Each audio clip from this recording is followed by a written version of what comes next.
KOJC at kung ano na, kamusta na ba yung lagay ng kanilang lugar. Ito, pakinggan natin. Bumisita kamakailan ang dalawang kilalang personalidad na sina dating PACC Chair Greco Behleca at si dating NOIC Chair Ronald Cardema sa KOJC headquarters sa Davao City.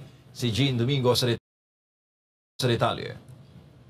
Matapos ang halos 2 linggong KOJC compound siege sa Davao City, nagkaroon ng pagkakataong bumisita ang dating chairman ng Presidential Anti-Corruption Commission na si Greco Behleca at dating chairman ng National Youth Commission na si Ronald Cardema sa lugar. Layunin nilang kamustahin at tingnan ang lugar matapos ang 16 na araw na paglapastangan sa sagradong KOJC compound.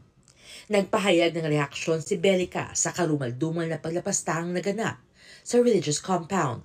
Well, it's really heartbreaking kasi nakita ko to maayos to maganda, hindi lang maayos, maganda yung labor. Again, ito si Greco Behleca, meron silang sariling denominasyon. Yung kanyang tatay ay isa ring pastor. Dating kriminal yun Yung tatay niya, dating kriminal na naging pastor. At may sarili din silang simbahan. And coming from the outside or from an outsider na nakakakilala dito sa Kingdom of Jesus Christ, talaga namang ikaw, mabibilib ka. Yung iba kasi, ang problema, kapag nakita itong Kingdom of Jesus Christ, ang unang-unang nararamdaman nila inggit. Inggit kasi syempre, lahat naman tayo nagsisimba sa kanya-kanyang mga simbahan natin and lahat naman tayo may mga kanya-kanyang paniniwala. Pero talaga naman, magugulat ka kasi bakit tayo, ang tagal-tagal na ng simbahan natin, katulad ng Katolisismo, putragis yan, daan-daan taon na yun. Daan taon na ang simbahan natin sa Pilipinas pero umuunlad ba? Nararamdaman ba natin yung tulong ng simbahan sa atin? Ako coming from a Catholic syempre sabi ko nga ang simbahan ng Katoliko hanap buhay. Hanap buhay talaga, lahat may lahat may bayad dito sa KOJC, ito, talagang walang corruption talaga dito sa sa simbahan na to. Hindi ko sinasabing corrupt ang mga Katoliko. Pero parang ganun na nga.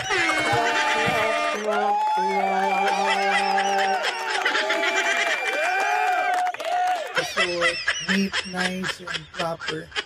Lahat yung binaliwala Tapos, it was a invasion of our right to life, liberty and property. Lahat talaga binayolate for political purposes or yung differences. Na in the first place, karapatan naman natin lahat ang magsalita, to give our grievances. And tapos, talagang inapin nila and they didn't do it for 1 day, they did it for 16 days. So talagang nakakadurog ng puso. I could not imagine anong klaseng, bakit nila ginawa yun sa isang religious compound, di ba? Alam mo, naiintindihan ko si Greco kasi palagay ko, nasubaybayan niya yung KOJ siege since from day 1 to day 16. Well, actually, as Secretary Greco, ang KOJ siege, actually, it started November last year. November pa lang po last year, sir, nagsimula na po itong panggigipit sa KOJC. And imagine, halos mag-iisang taon na, talaga namang nagkaroon lang ng suguran nitong mga nakaraang buwan. Pero matagal na silang aligaga. So imagine, ginawa ito sa kanilang simbahan. Mapapansin mo si Greco Behleca, medyo di na siya masyado makapagsalita. Parang he's lost for words. Kasi nga, mahirap talagang ipaliwanag kung anong klaseng kahayupan, kademonyohan yung ginawa rito. Sabi nga nila walang makakagawa nito, diablo lang. Diablo lang talaga ang kayang gumawa nito sa isang simbahan. Nung World War II nga Nung World War II, walang kahit sino mang mga Nazi, yung mga Nazi na bumomba sa any simbahan, whether it's Catholic, Christian, or Muslim, talagang iniiwan nila yung mga simbahan. Kaya kung makikita ninyo doon sa mga war movies, Yung mga war movies, pag nakita nyo yung simbahan, yun lang yung bukas. Yun lang yung yun lang yung nakatayo at buo pa yung mga nila, mga kampana nila kasi talagang hindi mo dinidesecrate yung bahay panampalatayaan. Kaya kung makikita mo si Greco Bellica bilang isang tagapangaral din ng salita ng Diyos, he's lost for words. Mahirap talagang ipaliwanag yung nararamdaman mo kasi sagad hindi ito yung mga pangyayari sa buhay ng isang tao na hindi mo talaga ma-explain bakit nangyari. Na minsan iisipin mo or gusto mong maging objective pero wala talaga gawaing satanas talaga ito Walang awa, walang takot man lang sa Diyos. Samantala nagpaabot din ng dalawa ng mensahe para sa mga miyembro at misyonaryo ng KOJC, maging ang mga taga-suporta nito. Masabi natin sa ating mga miyembro sa KOJC, for the longest time, nagpapasalamat tayo sa inyo. Kayo ang isang grupo sa Pilipinas, maliban sa Armed Forces, maliban sa PNP, kayo ang isa sa malaking grupo na naninindigan laban sa New People's Army. Totoo yan. Yes, and lagi nating sinasabi, isa ito sa malaking na itulong ng KOJC, hindi lang sa Davao, kundi sa buong Pilipinas. Gumastos sila ng bilyon para lang sa yung laban kasama ang bayan. Gumastos sila ng bilyon para makatulong yung laban kasama ng bayan sa AFP, sa PNP at sa mga local government units para mapasuko itong mga NPA at yung iba mga matay. Dahil problema talaga ng bayan natin yan Walang presidente sa Pilipinas ang nakapagpahina sa NPA. Pero dahil sa tulong ng KOJC, dahil sa political will ni PRRD at dahil sa tulong ng militar at ng pulis, yun dati talaga namang naubos ang mga ito. Ganito kalaki yung naitulong ng simbahang ito sa bayan natin na hindi nila pinapangalandakan, na hindi nila isinusumbat, na hindi nila sinasabi sa inyo tahimik lang silang tumutulong. Tapos meron pa silang media outlet na nagbabalita ng tama, ng totoo. Lahat ng hindi binabalita ng mainstream media dahil kakampi na sila ng pamahalaan, binabalita ng SMNI at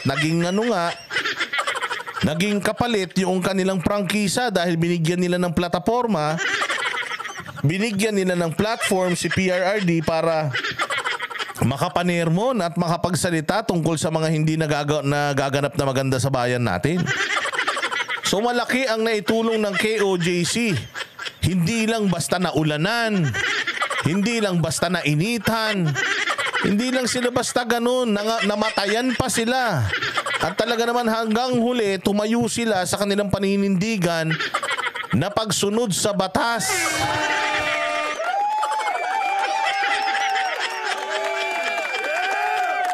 Tapos yung iba dyan, nainitan lang, namasahe lang, naulanan lang, nagsalita lang sa stage isang beses yata. Tangina, parang may utang na loob na yung KOJC sa kanilang pagkalaki-laki.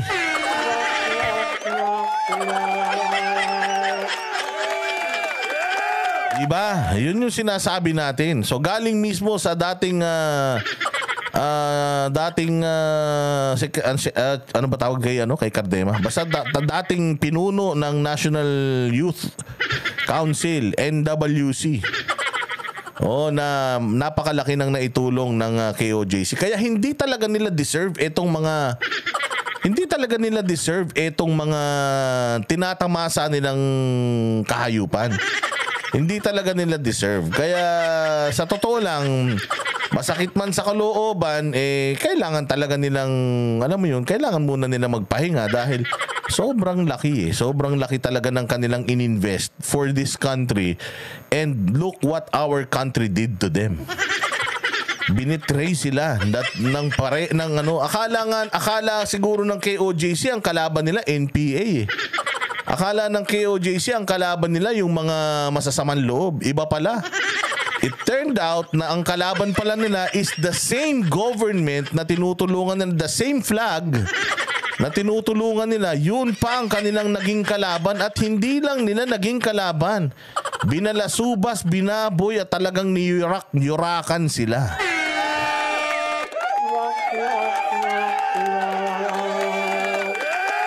Oh, yan ang kaya yan ang dapat intindihin ng mga nagtatanong bakit iniwan na ng KOJC ang maisog, iniwan na ng KOJC ang Pilipinas, no? Oh, they are just attending to yung mga importanteng matters din sa kanila. So we just have to understand. Masyado na silang maraming naitulong and I guess it's fair enough for them to at least take a little rest para naman pagalingin nila yung kanilang mga sugat, hindi yung yan. Kayo na nga yung nangandidato, kayo na nga yung nambudol sa tao para iboto yung nanalo ngayon. Tapos, kayo pa yung mga demanding. Ang kakapal na mukha nyo!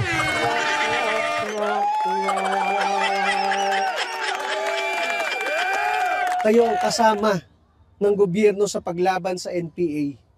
Kayo lang ang nakaintindi sa problema sa damdamin ng mga pulis at sundalo at mga Pilipino na napatayan ng NPA. Mga kasamahan ay napatayan. Kinover nyo sa SMNI, walang bayad. Kinover nyo lahat ng operation ng AFP at PNP. Kinover nyo sa SMNI, walang bayad. Kinover nyo sa AFP, walang bayad. Kasi yung iba, pera ng gobyerno, kinakamkam nila. Pero itong mga taga-SMNI, KOJC, pera nila, isinishare nila sa Pilipinas. Tapos may gana pa kayong magalit, mga kupal.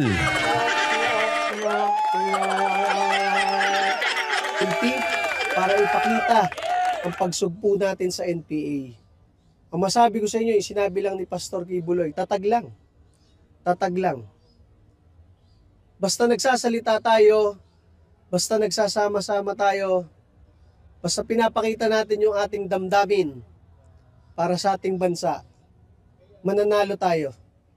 Hindi tayo papabayaan ng Diyos. Maraming salamat po.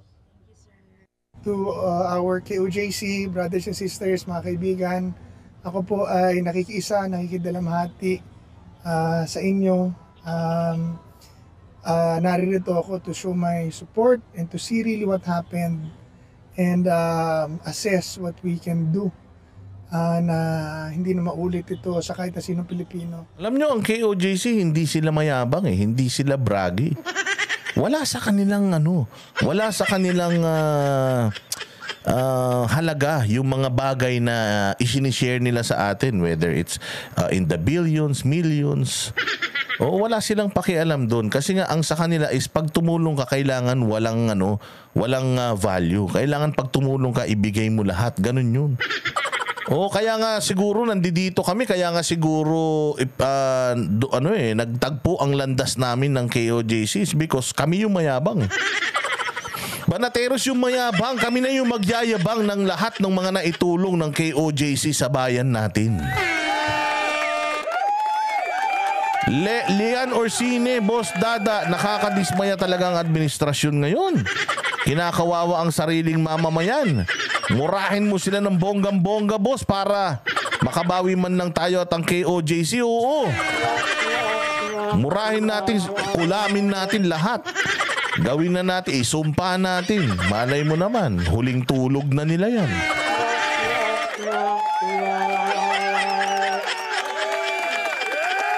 Diba? So, ganun yun. Kami na ang magsasabi sa inyo kung ano yung mga value ng pagtulong ng KOJC sa bansang Pilipinas. Alam mo, yun ang isa sa mga magagandang bagay na talagang natutunan ko sa KOJC, humility.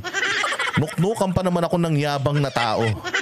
Oo, pero nung nakita ko sila, grabe ang pagiging humble nila. Humility, yun talaga yun. Wala silang kayabang-yabang sa mga katawan nila. Mantakin mo. Kahit na binalahura sila sa kanilang compound ng 16 days, Paglabas ng mga pulis, niyayakap pa nila, pinasasalamatan pa nila. Ganyan sila kababait. Kayo hindi nyo kaya yun. Ako hindi ko nga kaya yun eh. Sigurado ko kayo hindi nyo rin kaya yun. Oh, yan yung yung talagang separating factor between us and them. Talagang kung iisipin mo, sasabihin mo, naku po, kulto talaga yan. Hindi. Hindi sila kulto, tanga lang tayo. Ako na nagsasabi, tayo ang may mali. Tayo ang may mali dahil masyado tayong materialistic, dahil masyado tayong judgmental. Ang tinanggal po ng KOJC members at ng mga workers yung salitang kayabangan at yung value ng material na bagay sa kanilang mga puso at isip. Kaya wala silang malisya.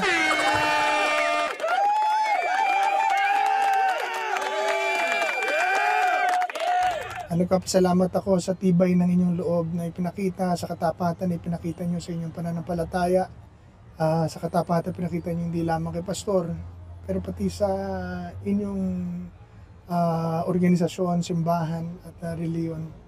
You make us proud. Pinakita nyo ang tapang at lakas ng loob na at hinahon at the same time na kinakailangan ng ating bansa para hindi pagwagian ng mga tao at mga grupo na gustong mag-abuso. Kumbaga, you took the punishment for the entire Philippines. Hindi naman, kaya nga na sinabi ko, hindi naman kayo. Yes, totoo yun. No? Kasi what happened to KOJC is happening in the country. Hindi lang sa physical na sense. Nangyari lang sa KOJC in a physical sense na pagkubgob ng mga kapulisan sa kanila at yung mga paglabag sa kanilang karapatang pantao. Pero kung titingnan mo, the same government is doing that to the whole Philippines, to the whole country. By what? Oo, yung hindi kayo i-prioritize, yung kahit hirap na tayo, mga Pilipino, wala silang paki. Concert dito, concert dyan, birthday bash dito, ganyan. Alis dito, pasyal dyan. Nakaw dito, nakaw dyan, bili ng mamahaling relos, bili ng mamahaling sasakyan. Ganun ang ginagawa ng bayan natin. So, by means of doing those, ang Pilipino, kinakawawa nila. Na dapat yung mga pera ng taong bayan, tinatamasa ng taong bayan, bumabalik sa taong bayan bilang serbisyo, hindi. Hindi. Anong ginagawa nila? Trial by publicity dito, chismis dyan. Umpisa pa lang ng serbisyo, pag upo sa kanilang mga opisina, puta, yung susunod na eleksyon na kagad yung inisip, siraan na kagad si ganito, siraan na si ganyan.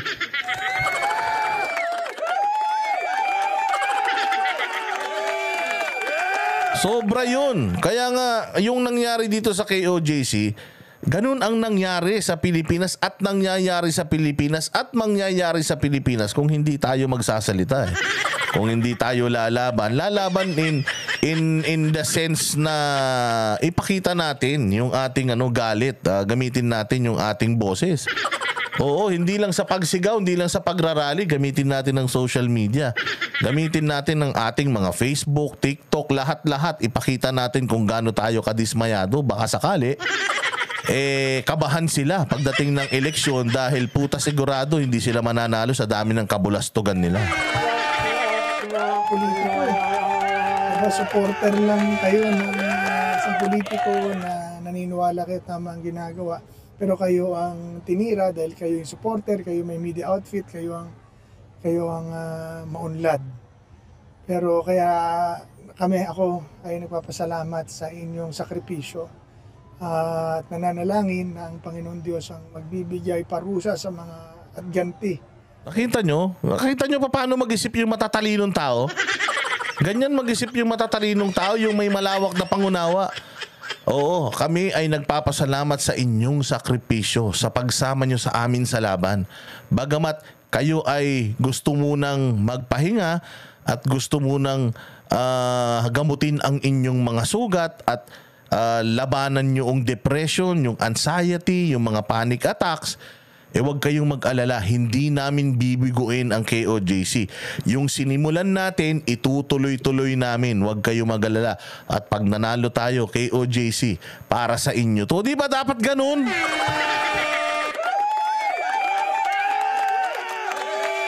Dapat ganun. Hindi yung, so ano, sa laban nyo, kasama nyo kami.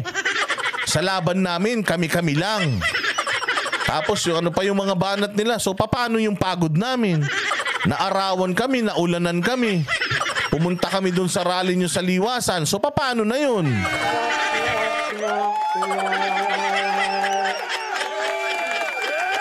Ganun yung mga tangang tao. Pero yung mga nakakaunawang tao, yung mga matatalinong tao, ganito mag-isip. Salamat sa sakripisyo ninyo. Dahil yung laban nyo dito, laban yun ng Pilipino. Laban yun ng Pilipinas. Laban yun laban sa mga maling ginagawa ng ating mga nasa kapangyarihan. At huwag kayong mag-alala. Itutuloy namin yung laban. Oo, itutuloy namin yung laban para sa inyo. Dinagdagan nyo lang lalo yung aming pagpupuyos at yung alab ng aming damdamin para mas lalong mahalin itong aming itong ating bayan. Ganun.